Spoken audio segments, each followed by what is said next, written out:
കേരളത്തിലെ സ്വന്തം ഇന്റർനെറ്റ് പദ്ധതിയായ കെ ഫോൺ ഇതാ OTT-യിലേക്ക് കൂടി ചൂടുവയ്ക്കുന്നു. ഹോട്ട്സ്റ്റാർ, ആമസോൺ, സോണി ലൈവ് അടക്കമുള്ള പ്ലാറ്റ്ഫോമുകളാണ് കെ ഫോണിൽ ഒന്നിക്കുന്നത്. പദ്ധതിയുടെ ഉദ്ഘാടനം അടുത്ത വ്യാഴാഴ്ച തിരുവനന്തപുരത്ത് മുഖ്യമന്ത്രി പിണറായി വിജയൻ നിർവഹിക്കും.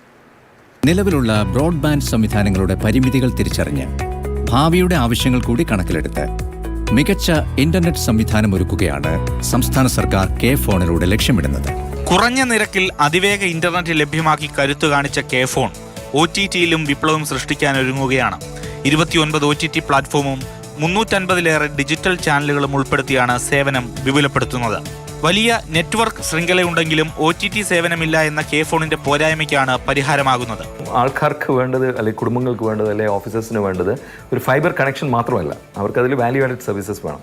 അതിൽ OTT വരാം, IPTV വരാം. ഇപ്പോൾ OTT ആണ് നമ്മുടെ ഫസ്റ്റ് സ്റ്റെപ്പ്. നമുക്കിപ്പോൾ പ്ലേ ബോക്സ് എന്ന് പറയുന്ന OTT പ്ലാറ്റ്ഫോമായിട്ട് ജോയിൻ ചെയ്തിട്ടുള്ള ഒരു പ്രോസസ്സാണ് നമ്മൾ നടന്നിരിക്കുന്നത്. ഹോട്ട്സ്റ്റാറും ആമസോൺ ലൈറ്റും സോണി ലൈവും അടക്കമുള്ള പ്ലാറ്റ്ഫോമുകൾ പ്ലാനിലുണ്ടാകും. മറ്റ് സർവീസുകളേക്കാൾ ആധുനിക സാങ്കേതിക വിദ്യയുടെ മികവ് പുതിയ മാറ്റത്തിൽ നേട്ടമാകും. മാർക്കറ്റിലുള്ള ഒരു ഇൻ്റർനെറ്റ് സർവീസ് പ്രൊവൈഡർ എങ്ങനെയാണ് ബിഹേവ് ചെയ്യുന്നത്, അങ്ങനെ തന്നെയാണ് ബിഹേവ് ചെയ്യുന്നത്. അപ്പോൾ ഒരു കട്ടായി കഴിഞ്ഞാൽ 4 മണിക്കൂറിനകം ആ കട്ട് പരിഹരിക്കേണ്ടതുണ്ട്. നമുക്ക് ഓൾമോസ്റ്റ് 70-78 ടീംസ് റോന്ത് ചുറ്റുന്നുണ്ട് ഇതൊക്കെ ചെയ്യാൻ വേണ്ടി.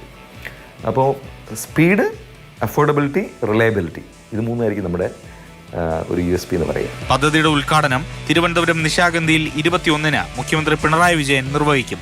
സംസ്ഥാനത്ത് ഇതുവരെ 1,15,602 കണക്ഷനാണ് കെ ഫോൺ നൽകിയത്. മാതൃഭൂമി ന്യൂസ്, തിരുവനന്തപുരം.